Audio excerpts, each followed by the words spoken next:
ฉะนั้นก็ขอส่งความปรารถนาดีความห่วงใยความเอื้ออาทรไปถึงบรรดาท่านผู้ฟังท่านผู้ชมทุกท่านซึ่งวันนี้ก็อาจจะเป็นวันหยุดวันพักผ่อนของอีกหลายท่านนะแต่ก็เป็นวันที่จะต้องต่อสู้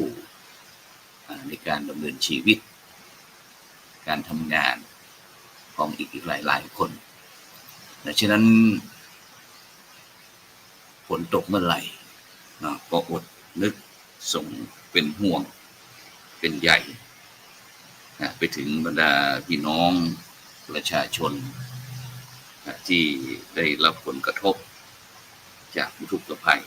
ไม่ว่าจะเป็นพี่น้องบรรดาท่านผู้ฟังท่านผู้ชมที่จังหวัดเชียงรายจังหวัดพะเยาจังหวัดแพร่จังหวัดน่านหรือว่าแม้กระทั่งเนี่ยพี่น้องทางจังหวัดเลยจังหวัดหนองคายบึงกาฬ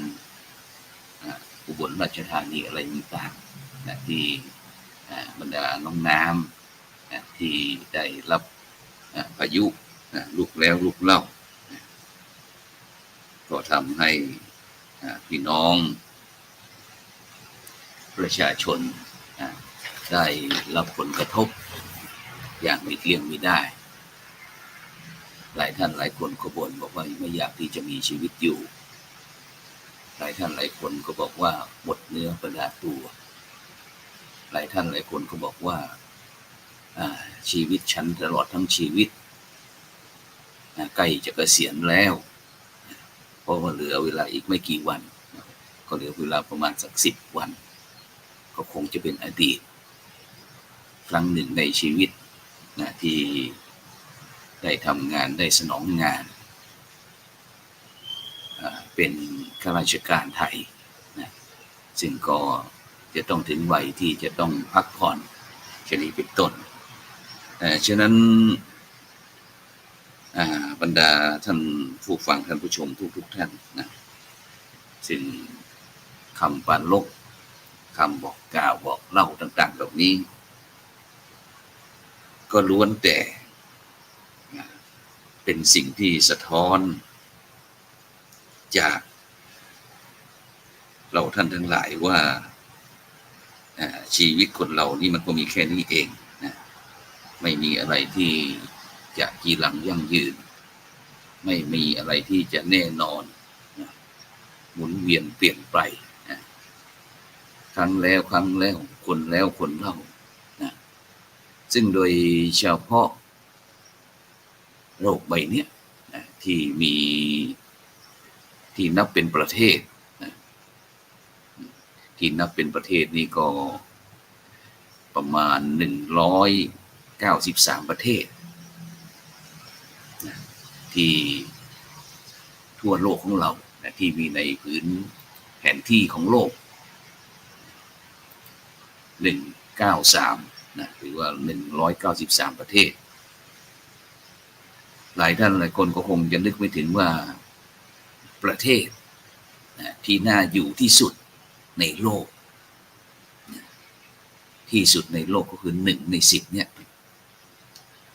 มีประเทศที่พวกเราท่านทั้งหลายเนี่ยกำลังตัดท้อแท้ท้อถอยเกี่ยวกับเรื่องการดำเนินในชีวิตบอกว่าโอ้ฉันเนี่ยไม่น่าจะมาเกิดในประเทศนี้เลยนะเพราะอะไรเพราะมีแต่ความทุกข์มีแต่ความวุ่นวายซึ่งเป็นการที่สะท้อนจากประชากรทั่วโลกที่บอกว่าประเทศที่เราท้อแท้ท้อถอยเลยเนี่ยเป็น1 ใน 10นั้นโดยเฉพาะเขาก็จะมีการเปรียบเทียบโดยการใช้หลักเกณฑ์พิจารณาไม่ว่าจะเป็นเรื่องการค่าครองชีพความปลอดภัยในการดำรงชีวิตการดำเนินชีวิตความสะดวกสบายในการเดินทางแล้วก็ผู้คนในประเทศนั้นเนี่ย มีอัธยาศัยไมตรีมีความรักความปรารถนาดีแล้วก็มีจะขนบธรรมเนียมประเพณีที่ดีงามซึ่งประเทศมี10ประเทศที่ติดอันดับก็คือประเทศที่10นี้ที่มีประชากรโลกอยากจะไปอยู่ก็ประเทศเดนมาร์กอันดับที่10ที่ผู้คนทั่วโลกอยากจะไปอยู่ในเดนมาร์กในอันดับที่10ส่วนอันดับที่9ก็ได้แก่ประเทศแคนาดานี่อันดับ9อันดับ8นี้ประเทศฟินแลนด์อันดับ8ประเทศฟินแลนด์อันดับ7นี้เป็นประเทศญี่ปุ่นในใกล้ๆของเราญี่ปุ่นอันดับ6นี้ประเทศเนเธอร์แลนด์อันดับ5ที่ประชากรโลกอยากจะไปอยู่ก็คือออสเตรียหรือว่าออสเตรเลียอันดับที่4ประเทศญี่ปุ่นประเทศสิงคโปร์หลายท่านหลายคนก็คงจะเคยไปประเทศสิงคโปร์อันดับ3โปรตุเกสอันดับ2นี้นิวซีแลนด์แต่ที่อันดับ1หลายท่านหลายคนคงนึกไม่ถึงว่าจะเป็นประเทศที่ประชากรโลกอยากจะมาอยู่เนี่ยคือประเทศไทย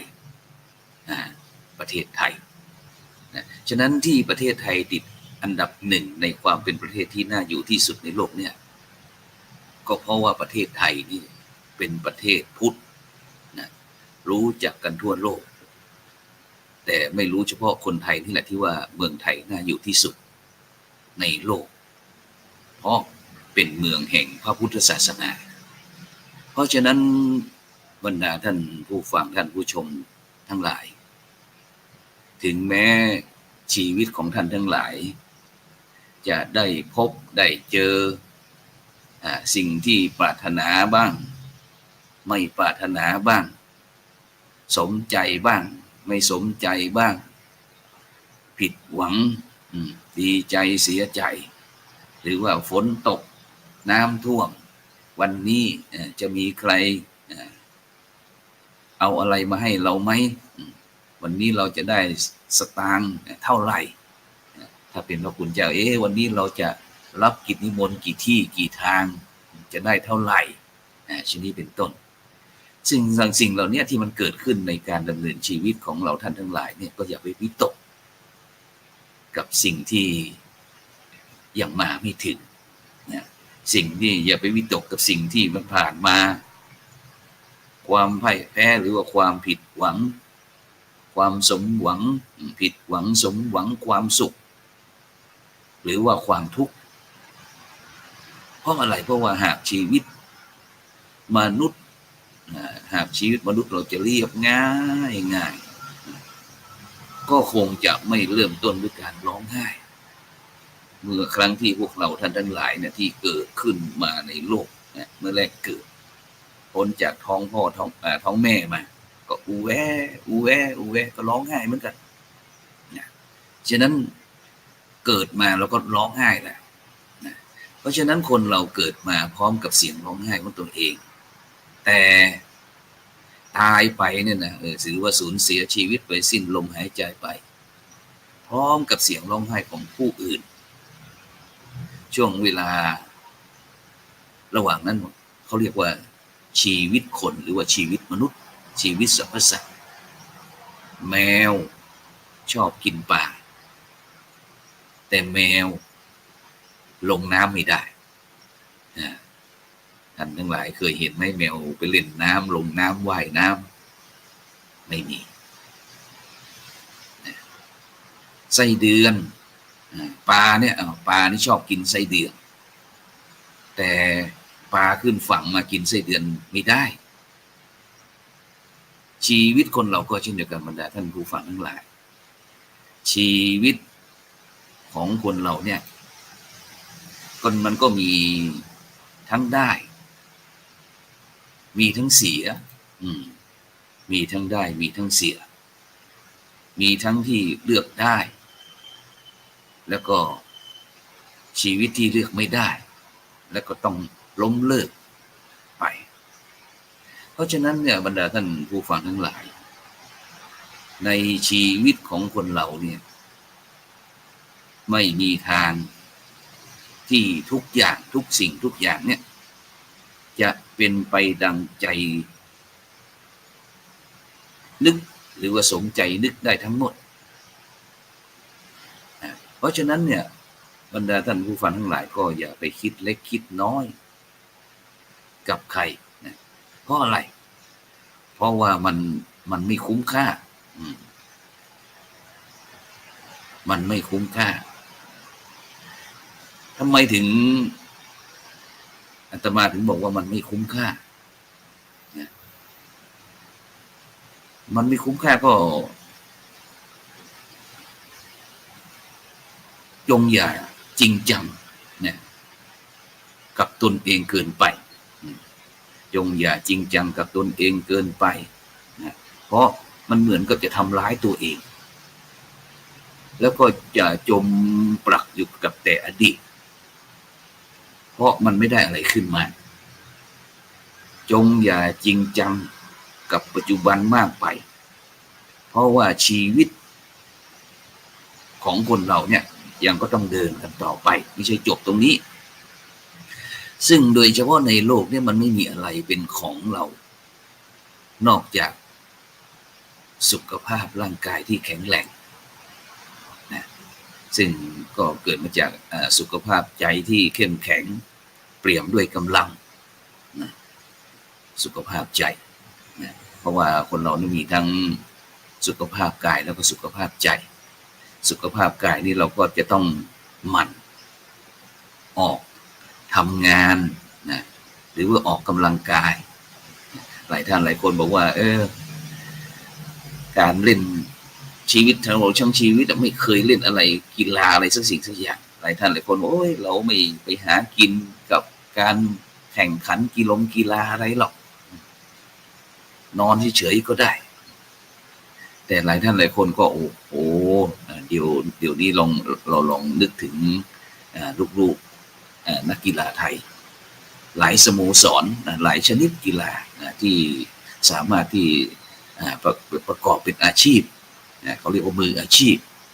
อย่างในปัจจุบันนี้อย่างกีฬาวอลเลย์บอลซึ่งก็ถือว่าลูกหลานคนไทยของเราเนี่ยมีความสามารถในการเล่นกีฬาไม่เป็นสองรองใครแต่ที่สำคัญที่สุดก็คือเรื่องจิตใจที่ลูกหลานนักกีฬาวอลเลย์บอลของเราที่มีความแข็งแกร่งรู้จักกันเจริญจิตภาวนาการแบ่งปันการทำสมาธิอะไรต่างๆได้ศึกษาธรรมะในการที่ว่ากีฬาบางครั้งก็มีการแพ้กันชนะแพ้ชนะก็ไม่ใช่เรื่องเสียหายมีแพ้ก็เตรียมตัวที่จะมีชนะมีชนะก็มีเตรียมตัวที่จะแพ้เพราะฉะนั้นเนี่ยบรรดาท่านผู้ฟังทั้งหลายท่านหลายคนก็บอกว่าฉันมีความสุขแล้วนะเพราะฉันมีเงินมีทองเยอะแยะไปหมดฉะนั้นก็อย่าได้อวดอ้างเรื่องเงินเรื่องทองนะเพราะว่าเงินทองก็ไม่ใช่ว่าที่จะเป็นสิ่งที่ตอบโจทย์เสียหมดนะก็เป็นเพียงส่วนหนึ่งในการที่จะมาเสริมเติมเต็มให้ชีวิตของเรานั้นมันไม่ขาดหายเฉยๆนะอย่าได้อวดเรื่องเงินเรื่องทองนะตายไปก็เป็นเพียงเศษกระดาษเป็นเงินสิ่งของทรัพย์ที่คนทั้งหลังก็จะต้องแย่ง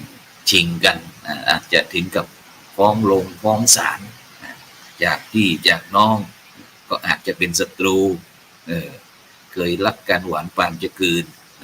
ก็ต้องขึ้นลงขึ้นศาลจะนี้เป็นต้นแล้วก็อย่าได้อวดเรื่องหน้าที่การงานหลายท่านหลายคนเนี่ยโดยเฉพาะข้าราชการต่างๆเนี่ยที่เหลือเวลาอีกประมาณ10 วันเราท่านทั้งหลายก็จะเป็นอดีตข้าราชการไปเคยเป็นผู้นั้นเป็นตำแหน่งนั้นตำแหน่งนี้เป็นปลัดเป็น พอผู้อำนวยการกลุ่มนั้นกองนี้เป็นผู้อำนวยการสถานที่นั้นสถานที่นี้ก็เตรียมตัวไว้เพราะไม่ใช่ว่าหลายท่านหลายคนอาจคิดหลงประเด็นตัวว่าเนี่ยขาดฉันไม่ได้หรอกเพราะไม่มีใครสามารถที่จะทำแทนฉันได้นะอย่าไปอวดแบบนั้นนะเพราะว่า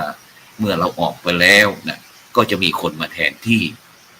นะแทนที่ของเราเองแล้วก็อาจจะทำดีกว่าเราด้วยนะอย่าไปอวดเรื่องบ้านเรื่องรถนะตายไปแล้วก็ขอเป็นของทายาทเป็นของลูกของหลานหมดเวลาแล้วก็จะไปคุยเรื่องสุขภาพแข็งแรงงั้นเราไปคุยเรื่องสุขภาพดีกว่าคนอื่นตายไปแล้วคุณก็ยังนอนเล่นริมทะเลหรือว่าอาจจะนั่งจิบชาเบาๆไปอย่างนี้ก็ได้เพราะฉะนั้นบรรดาท่านผู้ฟังท่านผู้ชมที่ได้นำนานาสาระธรรมะก็คิดสะกิดใจมาคุยให้กับบรรดาท่านผู้ฟังท่านผู้ชมนี่ก็เพื่อที่จะให้ท่านทั้งหลายได้เห็นสัจจะความจริงได้เห็นโลกธรรมที่มีทั้งดีใจมีเสียใจมีสมหวังมีผิดหวังมีรักมีนินทามีภพมีจากสิ่งเหล่านี้พวกเราจะเกิดไม่เกิดองค์พระสัมมาสัมพุทธเจ้าซึ่งถือว่าเป็นศาสดาเอกของโลกศาสดาเอกของโลกจะเกิดหรือไม่เกิดจะตรัสรู้หรือไม่ตรัสรู้สิ่งเหล่านี้ก็ยังมีอยู่ในโลกนี้เพียงแต่ว่าบุคคลใดท่านใดจะค้นพบค้นเจอโดยใช้สติปัญญาอย่างองค์พระสัมมาสัมพุทธเจ้า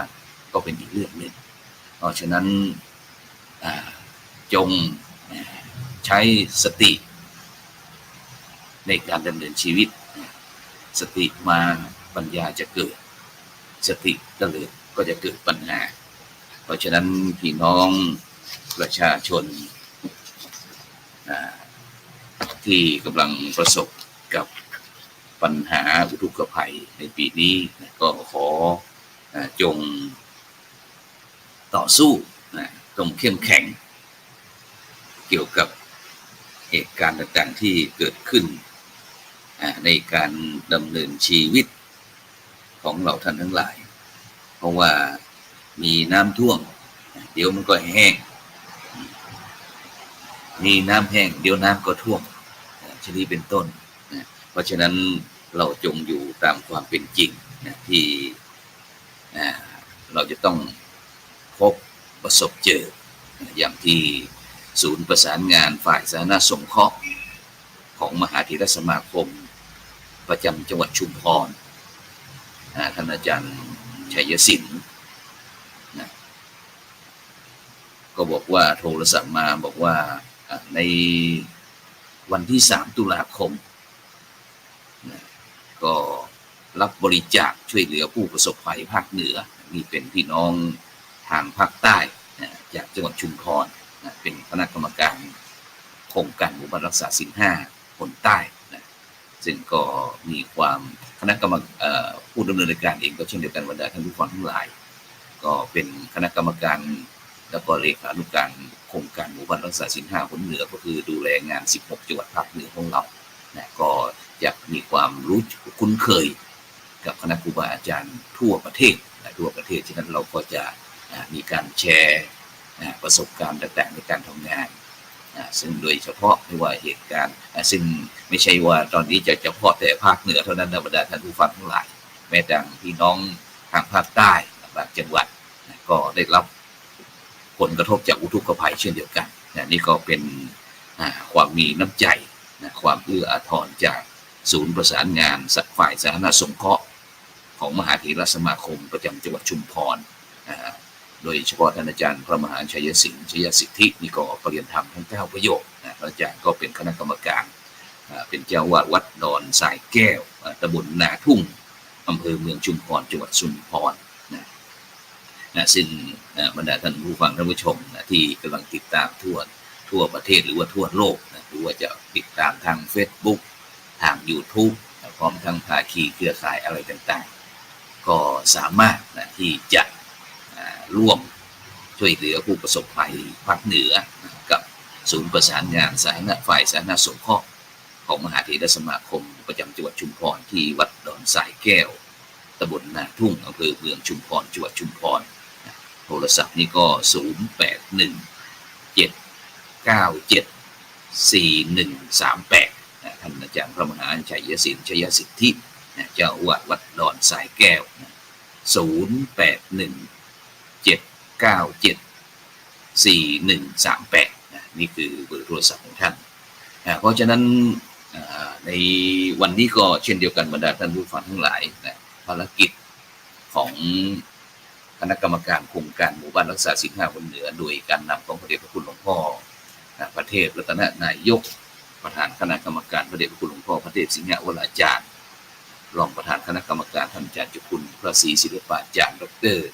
พร้อมทั้งคณะกรรมการของเราก็ยังมีภารกิจของโครงการหมู่บ้านรักษาศีล5ความจริงนั้นก็จะปิดจ็อบปิดงานเมื่อวันที่4กันยายนที่ผ่านมาแต่ก็เนื่องจากที่จังหวัดน่านวัดน้ำลัดตำบลนาปังอำเภอภูเพียงจังหวัดน่านนั้นก็ได้รับผลกระทบจากน้ำท่วมเช่นเดียวกันก็เลยขอเลื่อนการตรวจเยี่ยมหมู่บ้านรักษาศีล5คนเหนือนี่เป็นวันศุกร์ที่27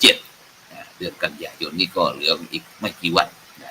แต่เมื่องานยังไม่จบนะหลวงปู่โสพลปริยัติก็รับภารกิจธุระเกี่ยวกับโครงการวัดประชารัฐสร้างสุขซึ่งก็ได้รับการแต่งตั้งให้เป็นคณะกรรมการตรวจเยี่ยมโครงการวัดประชารัฐสร้างสุขประจำปีพุทธศักราช2567นะคณะสงฆ์ภาค7นะซึ่งตอนนี้ก็อยู่ระหว่างในการออกตรวจเยี่ยมเมื่อวานนี้ก็ไปวันที่19กันยายนก็ตอนภาคบ่ายก็ไปที่วัดโป่งน้อยหมู่ที่13ตำบลสุเทพอำเภอเมืองเชียงใหม่นะหลังจากนั้นก็เวลาบ่าย3 โมงก็ไปที่วัดป่าบุญทวีลงหมู่ที่1ตำบลแม่แลงอำเภอแม่ริมจังหวัดเชียงใหม่แล้วก็วันนี้วันที่20กันยายนในภาคบ่ายเวลาบ่ายโมงก็จะไปที่วัดต้นพึ่งหมู่ที่1ตำบลเหมืองง่าอำเภอเมืองลำพูนจังหวัดลำพูนแล้วก็เวลาบ่าย3 โมงหรือว่า15 นาฬิกาก็จะเป็นวัดป่ารัชดารามหมู่ที่1ตำบลนครเจดีย์อำเภอป่าซางจังหวัดลำพูนแล้วก็วันที่23นะ23นี้ก็จะไปที่วัดคำในตำบลขุนยวงอำเภอขุนยวงจังหวัดแม่ฮ่องสอนแล้วก็2 วัดจังหวัดละ2 วัดก็เวลา13 นาฬิกาหรือว่าบ่ายโมงก็จะเป็นวัดโพธารามตำบลขุนยวงอำเภอขุนยวงจังหวัดแม่ฮ่องสอนฉะนั้นก็ขอประชาสัมพันธ์ก็แล้วกันวัดโพธารามนี่ก็จะมีประเพณีตานก๋วยสลากในวันที่22กันยายนนะฉะนั้นก็วัดโพธารามตำบลขุนยวงอำเภอขุนยวงจังหวัดแม่ฮ่องสอนก็ขอใช้เสียงนี้ประชาสัมพันธ์ให้กับบรรดาท่านผู้ฟังท่านผู้ชมที่อยู่ทางจังหวัดแม่ฮ่องสอนหรือใกล้กับอำเภอขุนยวงก็ไปร่วมงานประเพณีตานก๋วยสลากกับวัดโพธารามตำบลขุนยวงอำเภอขุนยวงจังหวัดแม่ฮ่องสอนซึ่งท่านอาจารย์พระครูอนุสักดิ์โกศลหลวงพ่อเจ้าคณะอำเภอเจ้าอาวาสก็ได้นิมนต์เหมือนกันบอกว่าไปร่วมตานก๋วยสลากด้วยกันแต่ก็คงจะเพราะว่าติดภารกิจนะนอกจากที่จะ